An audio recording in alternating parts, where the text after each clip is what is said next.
First thing I want to cover today is what we call a shell. Now, the shell is a defence against a surprise attack. Sometimes if you're taken by surprise from an assailant, you may not have time to react in the way that you normally would if an attack was to come from in front and you have the opportunity to block and defend. So the shell is a manoeuvre that we use to defend against a surprise attack, okay, which is based on our natural movement and our natural reflex, which is to bring our hands up to cover to protect our face. So the way we do the shell is simply bringing our hands up like so and placing them on the top of our head, keeping our elbows together, tucking our chin in and dropping down. Okay, this will protect from a punch coming in from the front. We can then move it if we need to the sides to protect our temples, like so, okay, and we can also transition up into what we call a spike. The spike is when we bring our hands up like so we have the points of our elbows pointing towards our assailant, and this is a method that we use to drive our assailant back.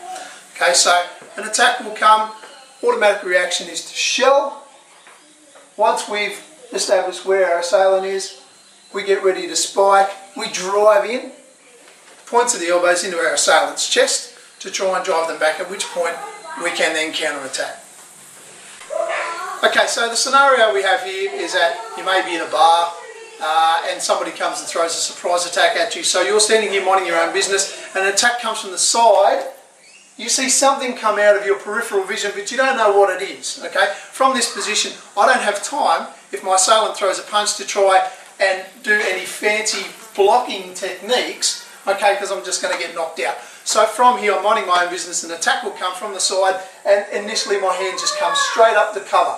Once I've done that, I can now bring my hands up like so, and drive in to drive my assailant back and get some distance. Once we've actually got some distance, then we can counter-attack. The other advantage of doing this is that then I take the forward momentum, which means that my attacker no longer is trying to overpower me, and I've actually taken the dominance away from my attacker. Okay, so again, just one more time from here, attack comes from the side, hand comes up to protect, we turn in, hands come around like so to the back of the head, points of the elbows come up, and we drive using the power of the legs into our opponent's chest. Okay, so that's how we transition from the shell to the spike.